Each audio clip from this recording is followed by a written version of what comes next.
Hi friends. Today I'm going to talk for just a moment about mold exposure, especially because we are quarantined and a lot of people are spending more time at home. I am seeing more and more patients in the last 3 weeks who've been exposed to mycotoxins, the toxins that molds produce. And what happens, especially in North Carolina, is that a lot of our homes are not really built to prevent mold. There is a great podcast on this, a doctor up in Vermont who really specializes in understanding why this happens. But I want to just comment that there's no real amount of mold in your home that's actually safe. And we don't necessarily know what type of mold is growing unless you send a sample to the lab. You can do a petri dish or an air sample. I also highly recommend, if you think you have mold, that you have a mold inspector come out, because he or she will be able to look for things in ways that I can't help you because I'm here and I'm not in your home. They are still doing mold inspections right now, and the inspector would wear a mask. But the reason I bring it up is because mycotoxins cause something called chronic inflammatory response syndrome, which is basically an acute response to the toxins. It's not the allergic response that some people have to mold spores. That's actually a whole different topic. This is more like you were poisoned with an extreme level of toxins. And the toxins can enter through the skin, from the air. They can also enter through the lungs, of course, and they can enter through foods we eat. So there is fancy testing we can do, blood work and urine, but to be honest, the best way to know if you've been exposed to mold through your home is to actually take something called a visual contrast test, or visual contrast sensitivity screening. So vcs.com is the best place to take this test. And it's actually $10. If you fail, you can download the PDF and send it over to me. But the reason I recommend this first is because it's actually the best way for me to know if you've been exposed to mycotoxins, because urine results can be positive when you're urinating out the toxins. So yes, you were exposed maybe through food, though not through your home. So even though the urine test can be helpful in some cases, really everyone needs to do the visual contrast screening first. I want to bring up that the reason that you would fail a contrast screening when you're exposed to mycotoxins is because the mycotoxins are so tiny, so much smaller than bacteria or viruses or sometimes other toxins, that they infiltrate the brain.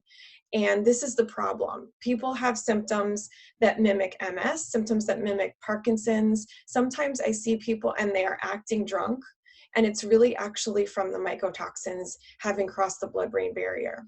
So the reason we need to know which types of mold is because certain molds are more toxic than others. And it's very helpful, again, if I have that information when I see you.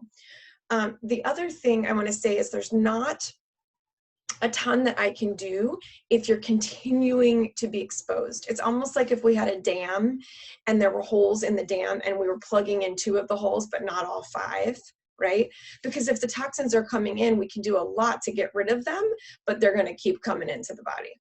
So the mainstays of treatment of mold toxicity are: number 1, find the source of the mold. It can be your car, doesn't have to be your house. Get rid of it, get away from it. Do not stay home when they're doing any sort of remediation, and make sure that you have a knowledgeable company coming to do remediation, because I've seen remediations done incorrectly and the people that live in the home get sicker. The next thing is, in the meantime, take charcoal or other binders like G-Pure and take them as often as 3 times a day if you need to, if you're really feeling the neurological symptoms. And also, things like omega-3s help a lot. Fish oil or vegan omega-3s help a lot with just healing the myelin sheath and keeping the brain healthy. So those are the most important things. But mold exposure can trigger autoimmune diseases. It certainly triggers brain fog and fatigue. It also triggers rashes. And in some cases, it triggers things that look like Lyme disease, because you have this this migratory pain. So a lot of times we also need to rule out Lyme disease. We also need to rule out other viruses and infections that would affect the brain, things like mycoplasma. And we have to address them quickly. So time is of the essence when you're exposed to mold. The thing that's so frustrating about mold exposure is that different members of the family often have different symptoms. So you may be feeling something like having a tremor or having anxiety, and your spouse is actually just having some GI upset and some rashes. And it's the same mycotoxin exposure. It manifests in different ways in different people. The other thing that I find that's very frustrating about mold exposure is you can have an exposure like in college in a dormitory, and 20 years later, for whatever reason, your body decides to release these toxins from the tissue. So I have seen people where it was 100% that their symptoms were coming from mold, and the exposure was quite a long time ago. Sometimes in some cases when we figure it out, that's easier to handle because I know they're not being exposed now. But again, they have to have their home inspected and their car checked before I know that they're not being currently exposed to mycotoxins. Ton more info on the website survivingmold.com. That is Dr. Richie Schumacher's website. I'm going to his conference next month online, and I have seen his partner, Dr. Houston, present on the difference between Lyme symptoms and mold symptoms. And again, there's a lot of overlap. However, and you know, some people can have both. You can have both Lyme disease and mold exposure.